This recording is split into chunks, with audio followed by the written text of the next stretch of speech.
si predstavíme ďalšiu zo súčastí nášho komunikačno-edukačného systému, a to aj v aplikácii, ale aj to, ako vyzerá.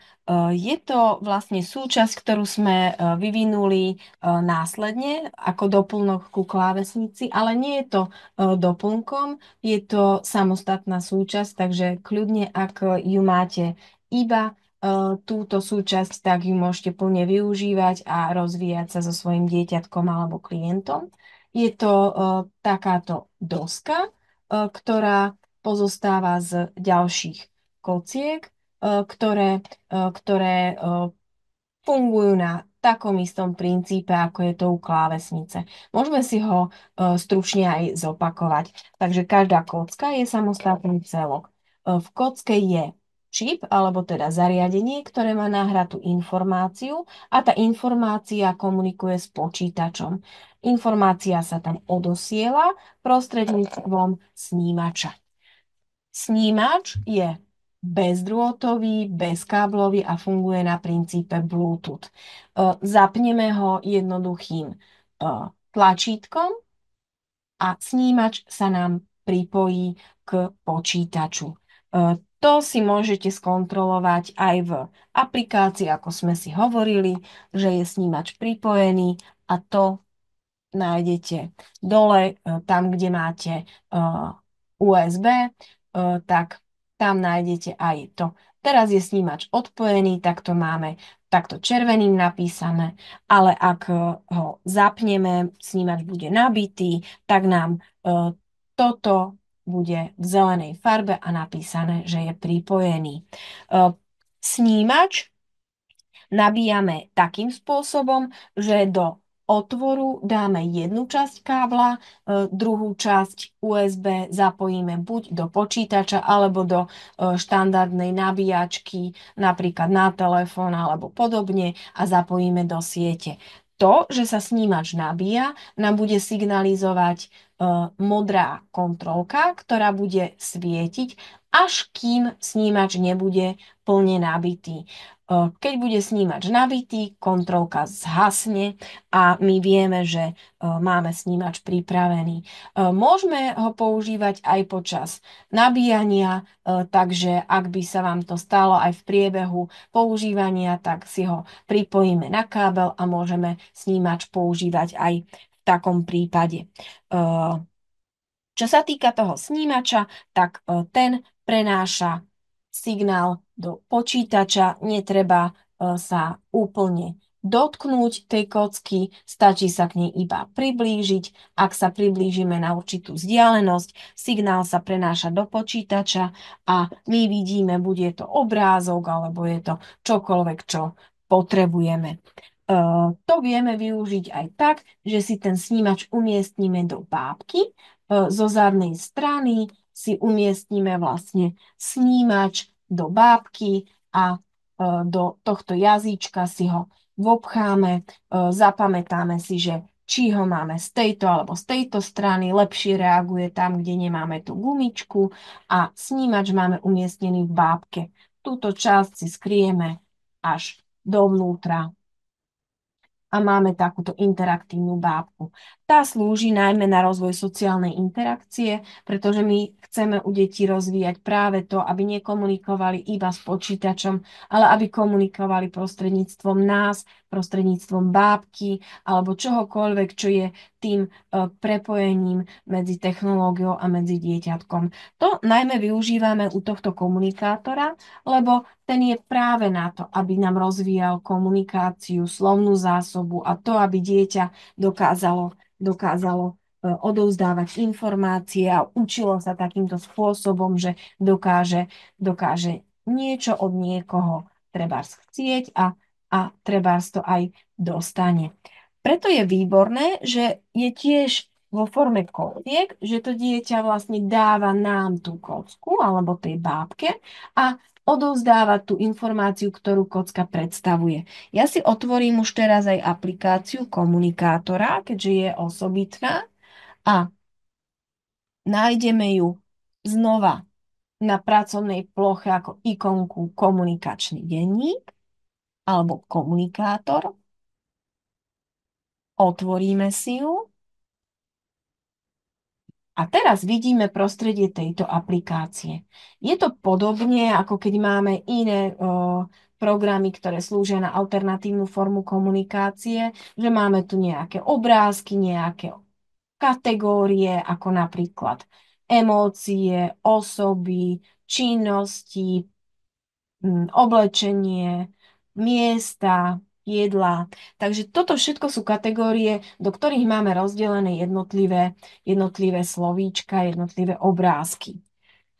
Dostaneme sa k ním tak, že buď teda použijeme kocku s príslušnou farbou, čiže ak ja mám toto v žltom rámčeku, tak tomu zodpoveda žltá kocka. Čiže ja keď dám žltú kocku, tak sa mi otvorí kategória, boli to osoby. A vidím znova ponuku obrázkov. Ak ja teraz dám šípku, tak sa budem pohybovať na ďalšiu stranu a mám tu ďalšie obrázky, ďalšie postavy, ďalšie napríklad rodičia, kamarát alebo podobne.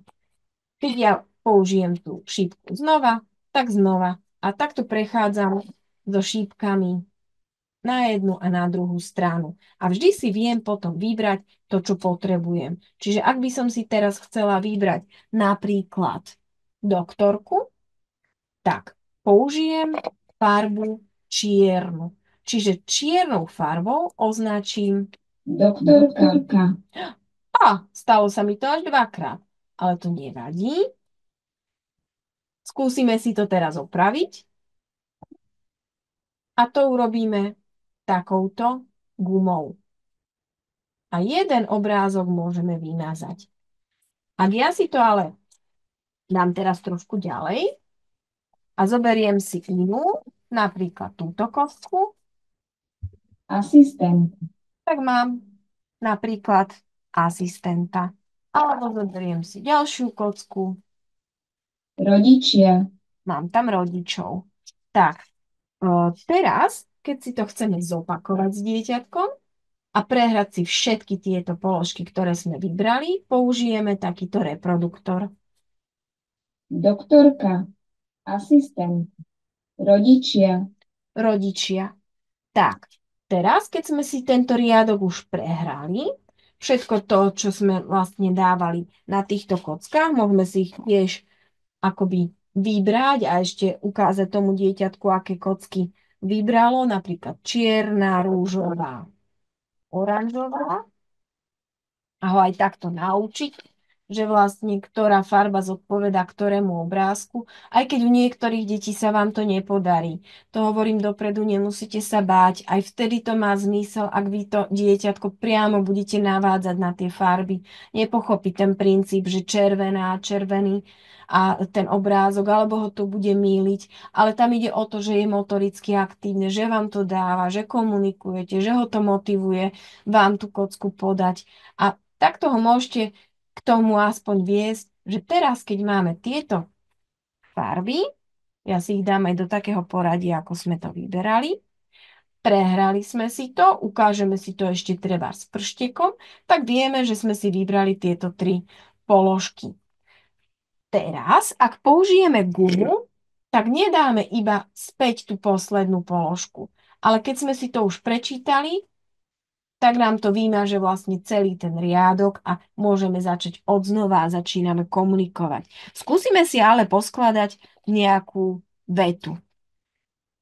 Hovorím vetu, je to úvodzovkách veta, keďže nie je tam nejaká gramatická korekcia, ale skôr ide o to, aby sme učili to dieťa, že niekto niečo robí a niečo na to potrebuje. Čiže nejde tam ani tak o tú gramatiku, tu my vyslovíme tomu dieťatku, tu nám to bude hovoriť ten hlasový výstup skôr v takom univerzálnom móde, čiže v neurčitku a podobne, aby sme mohli tie postavy meniť. Tak si skúsime napríklad.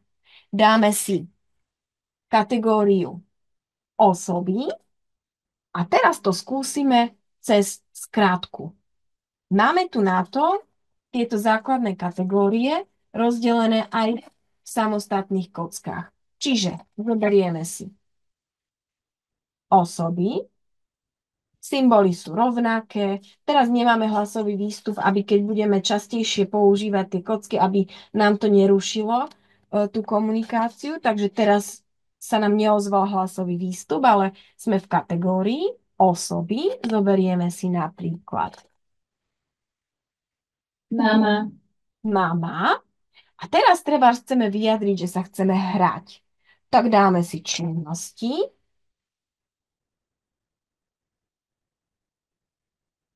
dáme si hrať sa. hrať sa, že sa chcem hrať a ideme vybrať s čím. Tak zoberieme si kocku, kde máme hráčky a dáme si napríklad, chlapci majú určite radi, Bager, bager. Mama, hrať sa, bager. Ale my to povieme dieťatku, o, ty sa chceš so mnou hrať a zoberieme bager, tak ideme sa hrať s bagrom. A môžeme si to znova. mama, hrať sa. Bager, Ale tá informácia je uložená takýmto spôsobom. Alebo môžeme zostavovať vety už podľa toho, ako potrebujeme, pridať tam nejakú emóciu, keďže máme aj emócie, tak tam môžeme k tomu ešte dodať, že napríklad sme z toho, šťastný. sme šťastní. Tak, dobre, teraz si to znova vymažeme. Takže takýmto spôsobom tvoríme vety, komunikujeme. Ja by som vám ešte chcela ukázať ďalšiu z možností a to je napríklad využitie nielen pre deti, ktoré potrebujú alternatívne komunikovať, ale aj pre také, ktoré, či už sú to bežní škôlkári, alebo teda deti v predškolskom veku, alebo sú to napríklad s mentálnym znevýhodnením, kde potrebujú tú vizuálnu oporu a potrebujú trénovať krátkodobú pamäť, aby si zapamätali jednotlivé položky. Alebo napríklad v skupine detí, kde skupina detí a každý z nich má treba zhovoriť, čo má rád, čo rád papá, alebo čo rád robí. Tak dáme si teraz sloveso činnosti. Dáme si, prejdeme na ďalšiu stranu. Mať rád. Mať rád. My vedieme tie deti, že nám tie farby jednotlivé môžu aj sami podávať. Mať rád. A teraz dáme napríklad jedlo. A obľúbené pýtame sa deti, a čo ty máš rád? Poď, ukáž nám. Pribehnú k obrazovke a ukazujú, ja mám rád. Skôr asi toto. Napríklad Čokoládu. čokoládu alebo iné čokoľvek. A teraz dobre, ty máš rád čokoládu a ja mám rada, ja mám rada Banán. banán. Ty máš rád čokoládu, ja mám rada banán. A čo má rada mamina? Mamina má rada Citrón. citrón. A takto si pamätajú deti lepšie, že čo kto, a opäť sa k tomu môžeme vrátiť, zopakovať si, prehrať. Takže takýmto spôsobom môžeme pracovať.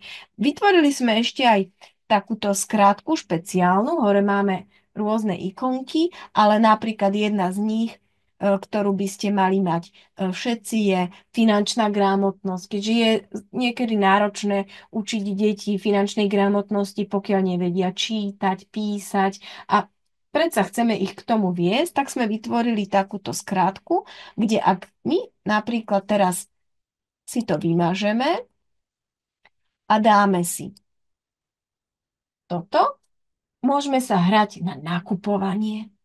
Ja tu mám pripravený aj treba košík, máme nejaké obrázky alebo máme mince, treba v reálnej podobe. To už nechávam na vašej kreativite. A máme napríklad nejaký nákupný zoznam, ktoré sme si vytvorili, alebo máme nejaký leták, alebo čokoľvek a ideme s deťmi nakupovať. Tak, najskôr si na druhej strane, toto väčšinou obsluhujú učitelia, takže to používame klikanie myškou, tak si nájdeme chytro sloveso kúpiť. Tak ideme Kúpiť. kúpiť. A kde ideme kúpiť? Tak, tak mi daj tú kocku. Ktorá to je? Obchod. Do obchodu. A do obchodu ideme kúpiť čo? Ideme si urobiť nákup. Tak, a teraz znova ideme. Jedlo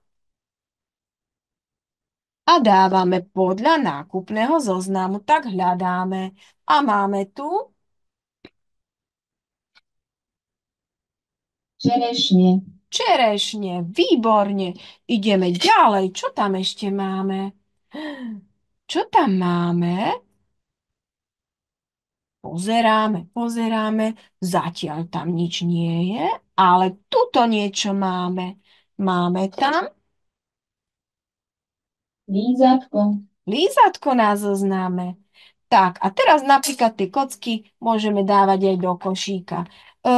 Odporúčam, ak chceme tie kocky dávať do košíka a takto deťom ukázať, tak pohybovať sa na jednej tej strane, čiže tam veľmi tie nákupné zoznamy až tak nie sú úplne aktuálne, ak tam máme pomiešané veci, ktoré sú z viacerých tých strán, že na tej žltej pozícii máme aj lízatko, ale ešte aj niečo iné.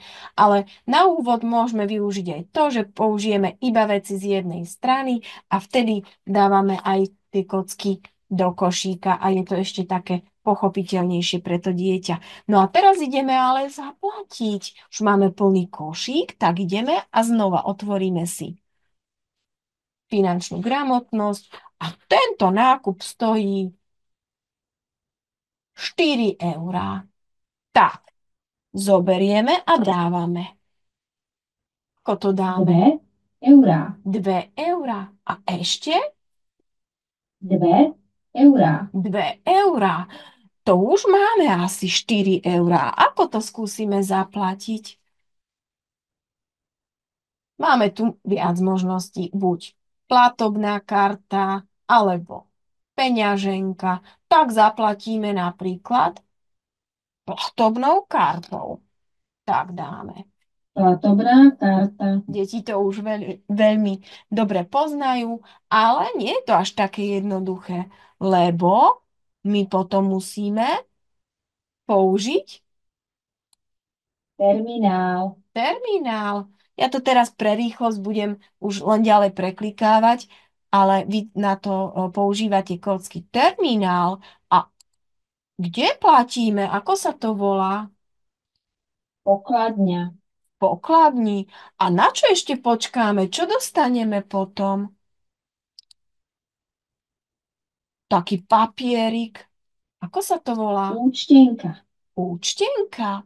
A keď máme účtenku, čo ešte potom musíme spraviť? Zbaliť nákup. Zbaliť nákup. A ešte niečo urobíme. Deti väčšinou už niektoré zastanú, ale tu je dôležité ukázať si, ešte máme takúto kocku, čo je ako rýchla voľba a v nej máme také základné komunikačné zručnosti. A máme tu napríklad ďakujem, ahoj, ale aj stop alebo poď sem. Môžete to využiť aj pre iné potreby, kedy sa chcete napríklad s dieťatkom rozprávať a iba odpovedať áno, nie, alebo niečo, nejakú rýchlu potrebu vyjadriť, chcem, nechcem. Ale tu by bolo slušné povedať ďakujem a ahoj. Takže môžeme to urobiť jednoducho. Ahoj. Ďakujem. Tak. Takže teraz máme celý tento pracovný postup pekne v jednom riadku a môžeme si ho spolu zopakovať. Kúpiť. Obchod. Zobrazujú Čerešne. sa nám obrázky Lízatko. postupne, 2 podľa toho, ako eur. ideme 2 ďalej, sa eurá. aj Platobná farebne karta. Terminál. zobrazujú. Pokladňa. Účtenka. Zbaliť nákup. Ahoj. Ďakujem. Tak, výborne, môžeme si to najskôr sami zopakovať, potom aj s prehratím zvukového výstupu a takto sme sa naučili, aký je ten pracovný postup pri nakupovaní. Môžeme si to vyskúšať potom aj v praxi a naozaj zo skúseností vedeli sa tí klienti alebo tí deti aspoň trošku lepšie orientovať a hlavne ich to veľmi bavilo. To nakupovanie, to je také obľúbené. Môžeme to rovnako ale použiť aj napríklad pri príprave nejakého jedla, že si dáme na začiatok variť a práve preto sme v potravinách, ja si to teraz vymážem, sme v potravinách dali nielen takéto, ako sme mali teraz, ale aj potraviny ako múka, olej, rýža, mäso. A vieme takýmto spôsobom trebárs naznačiť postup pri príprave nejakého jedla, obeda, alebo si dáme ísť divadlo a dáme si tam napríklad z časti oblečenie. Čo si oblečieme? Oblečieme si čo? No papuče asi nie, ale zoberieme si lodičky a dáme si šáty, kabelku a takto sa s dieťatkom rozprávame a je veľa možností, ktoré vieme takto využiť. V časti iné máte aj časti ľudského tela, ale nie len tie základné, ale aj také, ktoré sú ako napríklad žalúdok, pľúca alebo krk, kde vieme aj rozprávať sa o tom, že čo ťa bolí. A takto vieme napríklad prísť niekedy u človeka, ktorý nevie iným spôsobom vyjadriť tú bolesť aj na to, že nám poukáže na tú časť tela alebo podobne. Tiež tam máme aj rôzne zdravotnícke materiály, takže aj v zdravotníctve, ak to niektorí využívajú, alebo pripraviť sa na návštevu ambulancie s dieťatkom. Máme tam aj zvieratka, ktoré už sú také špecifickejšie, ale tiež ich tam vieme nájsť. Takže napríklad aj takéto veci tam máme k dispozícii. No a už len posledné, čo vám chcem ukázať, to sú tieto ďalšie ikonky a to je to, je tam napríklad ikonka palety, kde sa môžeme učiť s dieťatkom farby. Tam každá kocka zodpoveda aj tej farbe, ktorá tam je. Čiže oranžová je oranžová, žltá je žltá. Takže naučenie farieb je to tiež výborné, lebo rovnako to máme aj na tejto doske. A táto časť, ale aj celý komunikátor je výborné pri použití so svetelným systémom. Čiže ak ja dám zelenú kocku, tak nielen mi to povie, že je to zelená, ale nasvieti sa nám aj miestnosť alebo teda to prenosné svetlo na zeleno. Ale nielen v tejto časti, ale v celom komunikátore, my ak použijeme tú zelenú kocku a čokoľvek na tej pozícii je, či je to banán, či je to tričko alebo nejaká osoba, tak nám to rovnako nasvieti celú miestnosť na zeleno alebo na modro, na červeno, čo veľmi motivuje niektoré deti práve ku komunikácii a k tomu, aby chcelo znova niečo vybrať, niečo povedať, lebo sa tam zmení aj tá svetelný efekt a aj to posilňuje to spojenie, že tá farba znamená ten daný obrázok. Takže aj toto je dôležité povedať. Čo sa týka ďalších ikoniek, tak veľmi obľúbené je hlavne u tých, ktorí potrebujú trénovať aj rečové schopnosti, tak oromotorika. A to je vo forme videí, krátučkých videí, či už sú to rybičky, alebo je tam, myslím, že ešte aj had, ale v zásade sú to rybičky, ktoré otvárajú ústočka alebo robia tie jednotlivé pohyby, vyplazujú jazyk podľa toho, akú funkciu potrebujeme trénovať. Ono je dobré, ak vy zoberiete tie kocky, dáte ich do nejakého napríklad košíka alebo vrecúška a každému z detí v skupinke dáte vytiahnuť jednu kocku a ak to dieťatko dá tú kocku, prehrá sa video a vy s nimi precvičíte tú danú funkciu, tak keď to urobíte u viacerých týchto rybičiek, tak precvičíte naozaj tie schopnosti dobre a pripravíte ústa na rozprávanie. Je tam aj, ja vám tu môžem aj spustiť a ukázať, sú to naozaj kratučké videá, takže nie je to nič zaťažujúce, ale dáme si napríklad. Takže napríklad tuto je za úlohu otvárať ústa a precvičujeme vlastne sánku. Vidí tam to dieťa aj živú postavu, aj rybičku a naozaj je to také povzbudzujúce a motivačné, že to dieťatko málo kedy nechá tie. Tak. Takisto je to u ostatných rybičiek. Je tam počet opakovaní od tých 10, 12, takže je to tak optimálne. Uh, Tu, keď si posunieme o list ďalej, máme podobne, ale na rozvoj jemnej motoriky, prácu s rukami, takže krátučké videjka, kde každé z nich je na nejaký prvok, ktorý nám precvičí tú jemnú motoriku. Čiže či už je to otáčanie, štipky prštiekov, alebo je to tlieskanie, hra na klavírik, alebo pesť dlaň, podobne. Takže každé z tých videí má rovnakú melódiu, aby zasa deti to nejako nemýlilo, ale aby to bolo také jednotné. No a vždy je tam najskôr v pomalšom tempe ten prvok a potom v rýchlejšom. Takže môžeme si tiež pustiť na ukážku napríklad takéto ťukanie prštekmi. Ideme najskôr v pomalšom tempe a v rýchlejšom.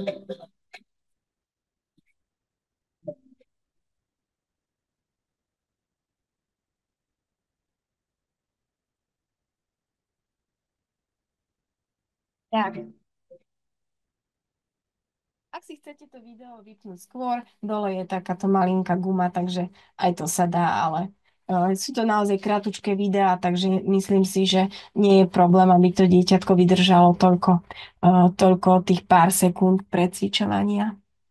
No a posledné, čo tu ešte máme, to sú rozprávky, ktoré, keďže krtko je veľmi známa rozprávka, deti krtka majú radi, tak sme tam dali vlastne v podobe krtka. A čo je ešte dôležité, že krtko je rozprávka, ktorá nemá komentár priamo, alebo nie sú tam teda dialógy, ale je tu priestor, aby vy ste okomentovali a rozprávali tomu dieťatku tú rozprávku tak, ako je pre jeho rečové schopnosti potrebné. Čiže v zásade mali by ste používať vety o jedno viac, ako to dieťa rozpráva, ale to už teda každý z vás vie podľa toho, aké dieťa máte. No a takýmto spôsobom vy mu viete pomocou týchto rozprávok približovať rôzne sociálne situácie. Sú to skôr ani nie tak rozprávky ako také scénky, kde sú vyjadrené napríklad, či už je to pozitívna emócia, že myška niečo dostala, čiže taká radosť, schopnosť podeliť sa, alebo je to negatívna emócia, kde myška plače a krtko ju príde ale zasa utešiť. A toto je priestor, kde vy už viete tomu dieťaťu to okomentovať a následne chcieť potom dieťatku, aby vám to trebárs prerozprávalo svojím spôsobom. Rozprávky sú krátke, majú od 40 sekúnd do nejakej minúty maximálne, čiže je vhodné, ak si to s dieťaťom aj 2-3 krát pozriete za sebou a viete sa o tom porozprávať aj viac. Ja to často dávam aj nakoniec aktivít ako odmenu a zároveň odmena, ktorá ale dieťa ešte ďalej rozvíja. Takže verím, že sa vám bude práca s našim komunikátorom páčiť, rovnako ako sa deťom páči Krtko a jeho rozprávky a verím, že to bude pre vás príjemne strávená chvíľa. Rozmýšľam, či som ešte na niečo zabudla, ale verím teda, že ak, tak si to nájdete v manuáli, ktorý je takisto aj v tejto aplikácii, tak aj v aplikácii klávesnice a máte ho k dispozícii. Ďakujem veľmi pekne.